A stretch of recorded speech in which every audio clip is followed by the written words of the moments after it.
Anong mararamdaman mo kung ang bilanggo ay malayang namumuhay? Dito sa Palawan, may kulungan na walang bakod at ang mga preso ay nabumuhay sa isang paraiso. Samahan niyo ako dito sa Iwahig. This is paradise.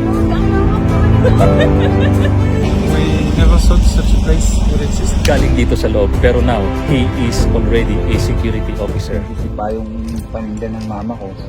Pumunta ako sa bahay, nabisgrasya. Nakapagpaaral at nakapagpag-graduate ng kanyang anak. At isa na ngayong social worker. Ito ang Iwahig Penal Farm.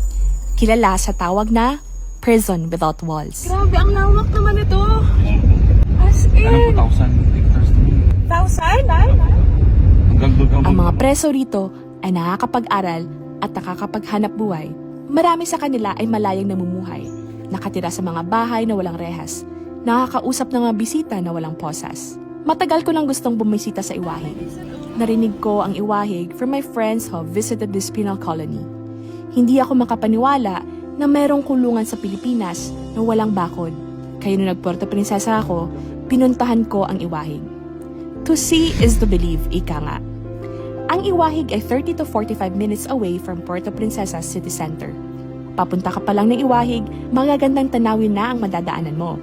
Pagpasok mo ng gate, bubungad sa'yo ang malawak na lupain, palayan, mga punong kahoy, at kabundukan. Hindi mo maiisip na ito ay isang kulungan.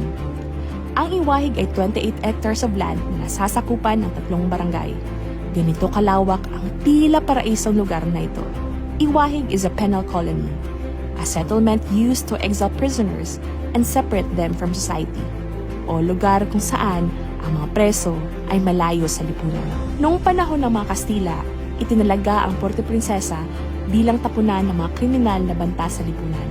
Dahil malayo ang Puerto Princesa at malala ang kaso ng malaria dito, para na ring hinatulan ng death sentence ang mga presong dinadala dito. Pero nagbago ito nung itinayo ang Iwahig Penal Farm in 1904, at a time when Philippines was under American government. Dito dinadala noon ang mga preso na hindi na magkasya sa Bilibid Prison. Nung bumisita ko sa Iwahig, may 3,000 inmates ang penal farm at hindi na lang galing Metro Manila ang nandito. Meron ding mga inmates na galing sa iba't ibang lugar sa Pilipinas. Taga Manila, Malabon, Palawan, Malabon. Magkapit bahay kayo? Yes, kayo? Barkada kayo, kaya dito, no? May 3 klaseng inmates sa Iwahig. Ang mga naka-orange shirts, sila ang mga bagong dating. Sila ay nakakulong sa rehas. Ang mga naka-blue shirts, mga working class, mga inmates na binabantayan ng Iwahig officers. At ang mga mapagkakatiwalaan na inmates, ang mga naka-brown shirts, sila ay malayo naglalakad at namumuhay. The inmates will go through years of formation bago nila makamit ang kalayaan na meron ang mga naka-brown shirts. A transformation of a person is a process. It does not happen overnight. Someone needs a strong support system that will help him to change. Ito ang masasaksihan mo sa Iwahig. I had a chance to meet Sir Levi Evangelista, the Chief PIO of Iwahig. Talaga, yung itsura nung araw, yan pa rin noon. At nirenovate po siya ng National Historical Commission of the Philippines, NHCP. So nakabook po yan. Ngayon po, yung programa ng Director General is i-distribute naman yung mga preso sa Muntinlupa sa mga prison and penal farm na magamit po sa pagsasaka. Sinamahan niya ako sa paglilibot ko sa Iwahig. Dito ko mas naintindihan kung paano naging posible na magkaroon ng kulungan na walang bakod. Noong araw nga po, sinasabi na dito tinadala yung mga worst prisoners. Dahil sabi nga nila, island po ito, ay hindi makakatakas yung preso dito. Wait, noong araw. so parang Alcatraz ganun? Apo. Pero sa ngayon, hindi na po. Nagbago na po. No? Ang pinapadala po dito ay may mga light offense. Ano po? Hindi na yung mga worst prisoners. Ang pinapadala po dito ay mapapakinabangan natin sa farming, mostly in farming. Wala pong high-profile inmate dito.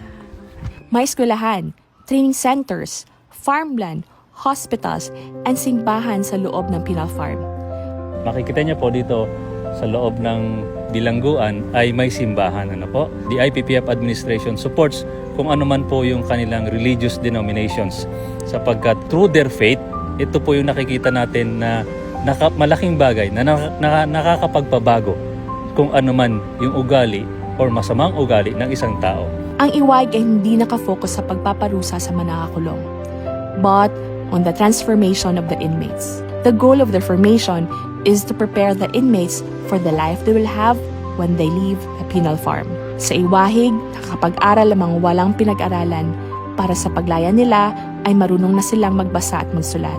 The inmates also go through vocational training at higit sa lahat, nakakapaghanap buhay ang mga inmates, either sa pagsasaka or paggawa ng handicrafts. Are they earning po?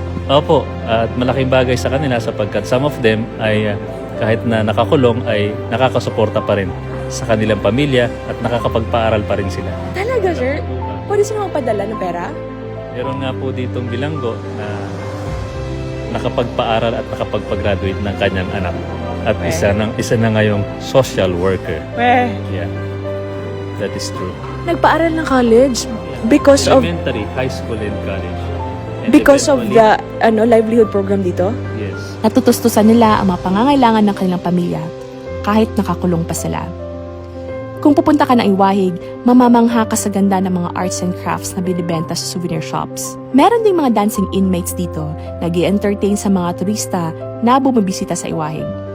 Sa paglilibot namin sa Iwahig, napuntahan namin ang balsahan. Welcome po dito sa aming Balsahan Pool na po. Dito pa rin po parte ng Iwahig na po, na kung saan yung ating mga kababayan sa lungsod ng Puerto Princesa ay kapag nagsawa na sa tubig alat, dito naman po sa tubig tabang. Tabang. A natural pool na isa sa mga watersheds ng Puerto Princesa. This area is maintained by the inmates. This is paradise. Tapos, pwede kayong magpaihaw dito sa pagpumunta ka ng basahan. Dagdag na din tulong sa mga inmates. Paalala lang na bawal ang alcoholic drinks dito kasi nasa loob pa na nito ng penal colony. Bukas ang Iwahig para sa mga turista. Mapupuntahan ang mga historical sites at ang souvenir shop when you book an Iwahig tour. Masasaksihan mo kung paano namumuhay ang mga inmates dito. It's really extraordinary because we never thought such a place would exist. Sa suporta ng maraming tao tulad ni Sir Levi at mga officer ng Bureau of Corrections ng Iwahig, ang mga restaurant owners sa Puerto Princesa na bumibili ng mga handicrafts mula sa kanila at ang mga turista na bumibisita rito ay tuloy-tuloy ang pagbabago ng mga inmates sa Iwahig. Nagbago na yung kanilang buhay. Actually, yung iba po ay nagiging pastor na sa ngayon. Actually po, meron din po dito yung isang sikat na mall sa Puerto Princesa, galing dito sa loob. Pero now, he is already a security officer ng isang sikat na mall. PDL. Ito ang laging binabanggit ni Sir Levi whenever he refers to the inmates in Iwahig. Hindi kriminal, hindi preso, kundi PDL, or persons deprived of liberty. They may have lost their liberty as a consequence of the crimes they have committed, but they did not lose their dignity as a human being. Bawat PDL ay may kwento kung bakit sila nakulong at bawat isa sa kanila ay umaasa na hindi rito magtatapos ang kwento nila. Sa family ko lang po kaya po ako nakadisgrasya. Ngayon, pinagtisipa yung paninda ng mama ko. Pumunta ako sa bahay, nadisgrasya ko. Kaya kayo andito kasi pinagtanggol nila yung pamilya mo, yung nanay mo. Kilala ang Iwahig bilang prison without walls. Sa lahat ng nalaman at nasaksihan ko sa Iwahig, para sa akin, ang Iwahig ay isang kulungan na puno ng pag-asa. Pag-asa na mga PDL ay babalik sa malayang lipunan. Pag-asa na meron pa silang buhay na babalikan. Pag-asa na magbabago ang buhay nila paglabas ng Iwahig. At pag-asa na makamit natin ang lipunan na walang takot at pangamba dahil nagbabagong buhay ang mga taong nagkasala. Sa makakapanood po nito, please come and visit the Iwahig Prison and Penal Farm and experience how we reformed our persons deprived of liberty. And not only that, para makita nyo rin po yung mga ilang tourist spot dito like the Balsahan, especially yung mga handmade products ng ating mga persons deprived of liberty. With that po ay maraming salamat po sa inyo. Dalawang bagay yung na-realize ko. First, ang mga nagkasala ay dapat lang naman yung parusahan ang kamalian nila.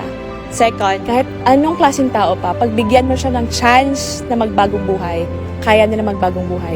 But, we have to be in the right environment And they have to be with the right people who will support them and believe that they can change. Visit Iwahig Penal Farm and see for yourself how possible it is to have a prison without walls. Tara na sa Puerto Princesa! Bye!